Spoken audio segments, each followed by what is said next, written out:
Anak-anak yang terkasih, selamat berjumpa. Salam sehat dan tetap semangat dalam menjalani anugerah kehidupan yang sudah kita terima.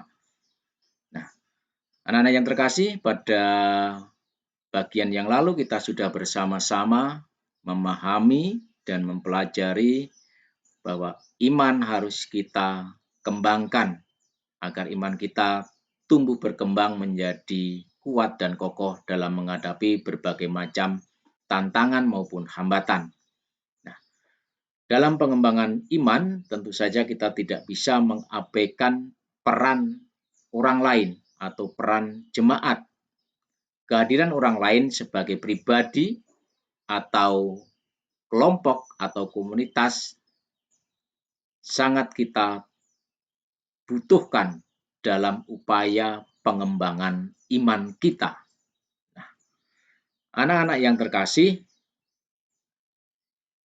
kita harus menyadari bahwa dalam perkembangan iman dan sekaligus dalam pengembangan iman, kita membutuhkan kehadiran orang lain, tetapi kita juga dibutuhkan orang lain dalam upaya pengembangan imannya.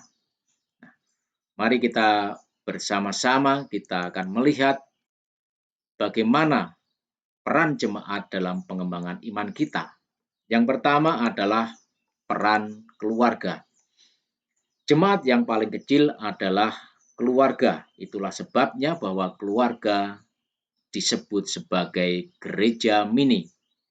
Nah, kita pertama kali belajar beriman dalam keluarga kita. Orang tua kitalah yang pertama-tama mengenalkan tentang iman kepada kita. Orang tua yang memperkenalkan siapa Allah dan siapa Tuhan Yesus. Melalui mereka, kita dihantar ke dalam masyarakat umat Kristiani sejak dini. Melalui juga orang tua, kita menerima kasih Allah yang disalurkan melalui mereka. Maka dalam keluarga, orang tua dianggap sebagai tanda kehadiran Allah yang menyelamatkan. Nah, anak-anak yang terkasih, mereka juga menghantar kita agar sejak dini menerima pencucian melalui pembaptisan. Mereka mengajari kita berdoa, mereka mengajari kita melakukan hal-hal yang baik. Demikian juga dengan anggota keluarga yang lain, mereka juga berperan dalam pengembangan iman kita. Yang kedua adalah lingkungan. Nah, kumpulan keluarga-keluarga beriman Kristiani berhimpun dalam lingkungan. Dalam pertemuan-pertemuan, mereka saling berbagi pengalaman imannya. Mereka berdoa, mendengarkan kitab suci bersama-sama.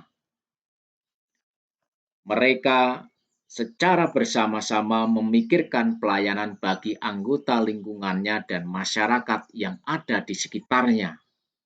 Kalau kita sering mengikuti kegiatan-kegiatan lingkungan, tentulah kita bisa belajar banyak dari saudara-saudara umat beriman tentang perjalanan hidup mereka.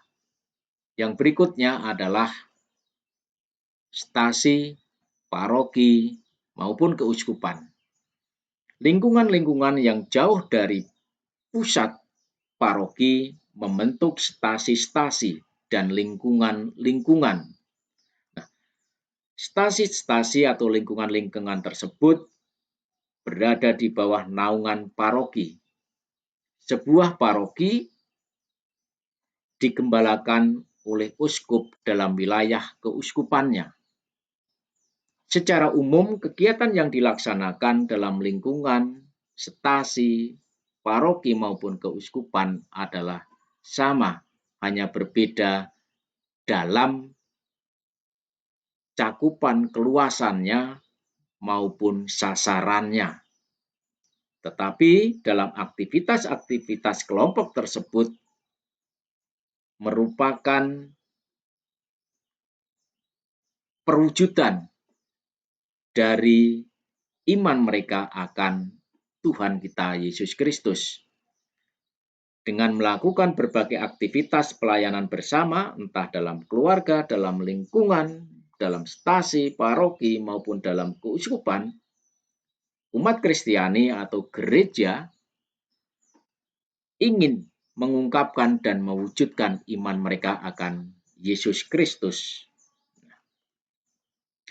Ada berbagai contoh kegiatan tentang pentingnya peran jemaat dalam pengembangan iman. Anak-anakku, contoh yang pertama adalah pendalaman iman.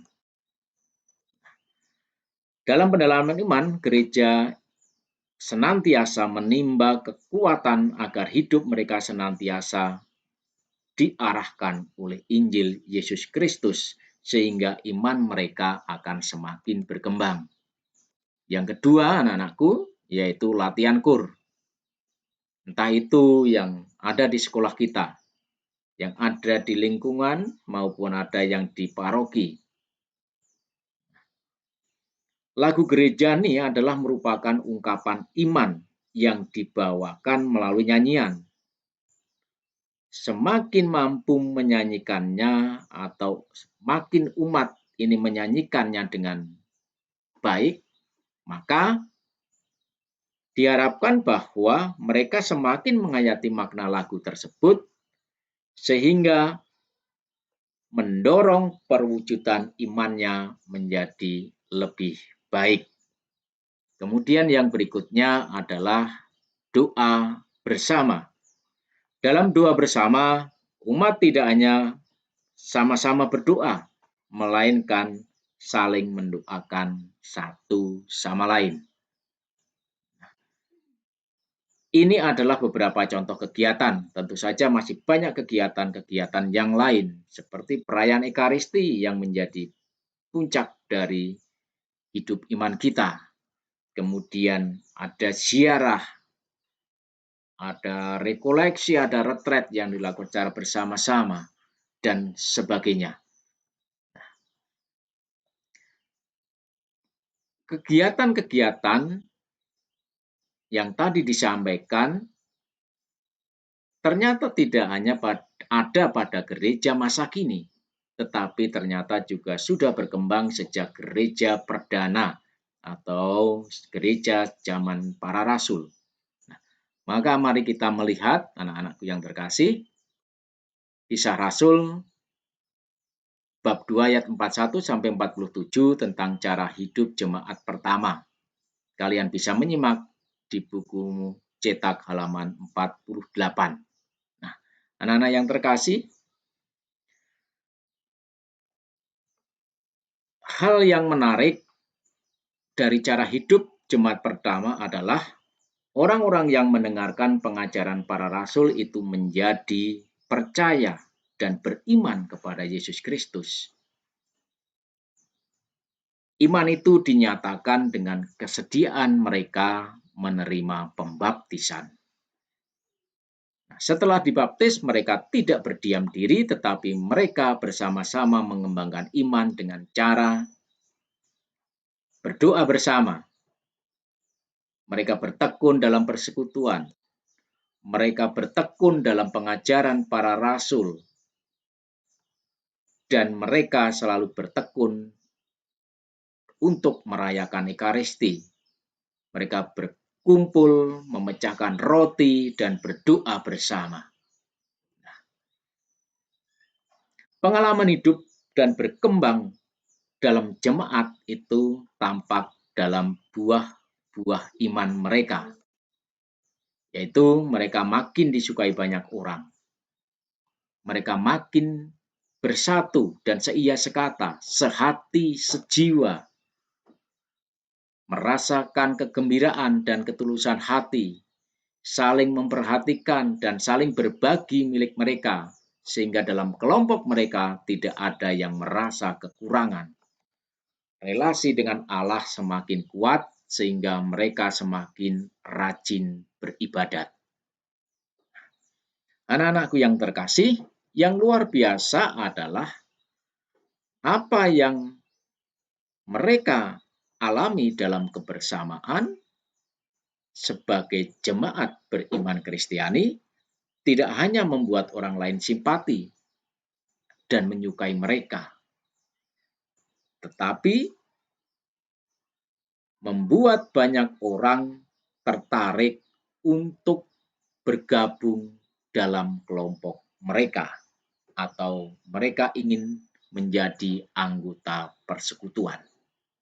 Nah, pengalaman hidup beriman yang dikembangkan dalam gereja perdana seharusnya mendorong kita sebagai remaja Katolik untuk terlibat secara aktif dalam pengembangan iman. Nah, cara kita terlibat dalam pengembangan iman misalnya dalam keluarga, mengajak anggota keluarga berdoa bersama. Dalam lingkungan, mengikuti doa restorio di lingkungan. Kemudian